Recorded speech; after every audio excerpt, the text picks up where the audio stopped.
Assalamualaikum warahmatullahi wabarakatuh. Apa kabar Ananda semua? Ananda kelas 8. Semoga Ananda selalu dalam keadaan sehat dan selalu semangat dalam belajar. Bertemu lagi dengan Ibu Yanti dalam pembelajaran informatika hari ini. Adapun materi kita hari ini adalah media sosial dan dampak penggunaannya. Tentu kalian tidak asing lagi bukan dengan media sosial ini? Ya, karena kalian sering menggunakannya untuk aktivitas sosial sehari-hari.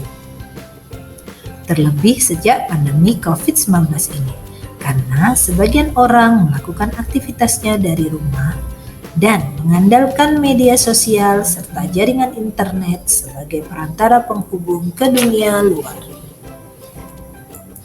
Tujuan pembelajaran kita hari ini adalah peserta didik diharapkan mampu menganalisis dengan baik dan menyebutkan contoh media sosial saat ini, memahami berbagai dampak penggunaan media sosial, dan mampu menerapkan etika penggunaan media sosial.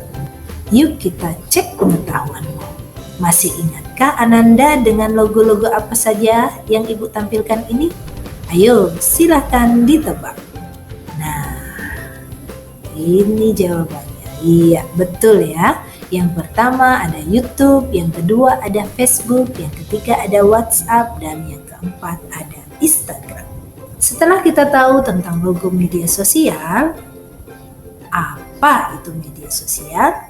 Media sosial adalah sebagai saluran komunikasi kolektif yang dilakukan secara online dan memungkinkan penggunanya untuk saling berinteraksi, berbagi konten, dan berkolaborasi dalam komunitas. Jenis media sosial. Yang pertama, layanan kolaborasi. Layanan ini memberikan kesempatan kepada penggunanya untuk berkolaborasi dalam memuat, menyunting, atau mengoreksi konten. Contohnya adalah Wikipedia. Yang kedua, layanan berbagi media. Contohnya adalah YouTube dan Instagram. Yang ketiga, layanan forum. Layanan ini menjadi tempat bagi pengguna untuk memperbincangkan hal atau topik spesifik dengan pengguna lainnya. Contohnya adalah Kaskus dan Quora. Yang keempat, layanan situs jejaring sosial. Jenis layanan ini yang fokusnya pada terbangunnya jaringan sosial di antara penggunanya. Saling berbagi pesan, informasi, foto, dan video. Contohnya adalah Facebook dan WhatsApp. Yang kelima, layanan blog. Layanan blog dikenal juga sebagai jurnal pribadi di internet. Contoh adalah WordPress dan Blogger. Yang keenam, layanan blog mikro. Meski sama fungsinya dengan blog, tetapi jenis media ini lebih ringkas. Contohnya adalah Twitter. Dan masih banyak contoh-contoh layanan dan jenis media sosial ini ya. Dan masih banyak lagi jenis media sosial lain. Dampak positif media sosial. Yang pertama, dapat mempermudah komunikasi antar manusia. Sudah pasti ya, dengan menggunakan media sosial ini kita dapat terhubung dengan teman, kerabat, sahabat, dan keluarga yang jauh. Yang kedua, media pembelajaran yang menarik dan inovatif. Yang ketiga, sebagai sarana informasi yang up to date. Media sosial juga memberikan informasi terbaru tentang kejadian, peristiwa yang terjadi saat ini. Yang keempat, sarana mengembangkan keterampilan. Yang suka berkreativitas bisa membuat konten-konten positif ya. Bisa membuat informasi-informasi yang bermanfaat dengan memanfaatkan media YouTube ya. Sedangkan yang kelima, membuat tingkat keterbukaan pemerintah terhadap layanan publik. Informasi pembuatan SIM, pembuatan KTP, pembayaran pajak, dan lain sebagainya. Dan masih banyak lagi dampak-dampak positif media sosial. Ada dampak positif, tentu ada juga dampak negatif. Dampak negatif yang pertama media sosial adalah masuknya hal-hal yang berbau pornografi, porno aksi, dan kekerasan. Media sosial menjadi platform berbagi konten dari para pengguna. Sangat berpotensi memunculkan konten-konten negatif dengan unsur pornografi, porno aksi, kekerasan, dan penipuan. Yang kedua, media sosial meningkatkan sifat materialistis dalam masyarakat. Ya, contohnya adalah gaya hidup boros, menghamburkan uang, mendahulukan keinginan daripada kebutuhan.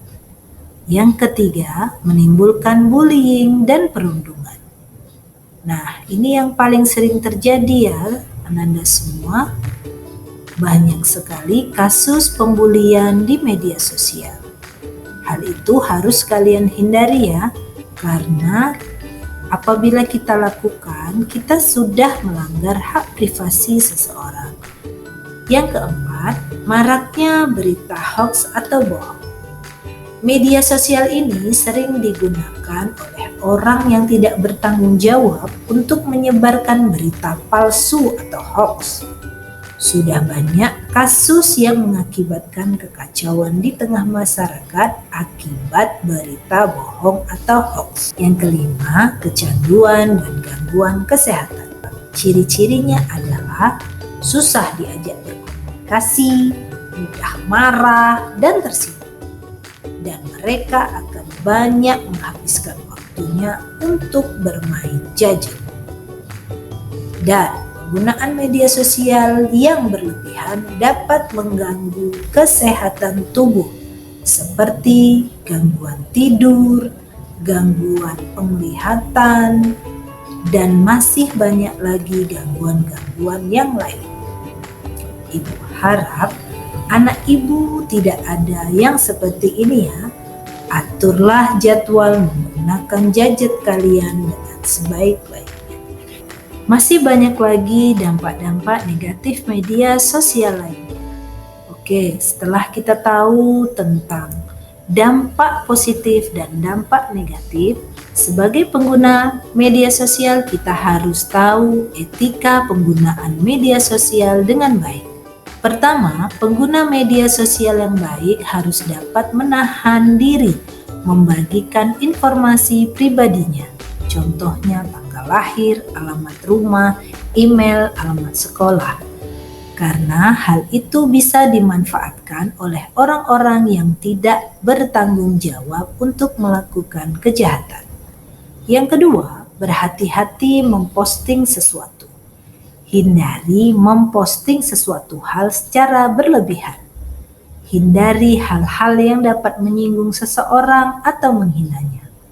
Yang ketiga, tidak menyebarkan berita palsu atau hoax.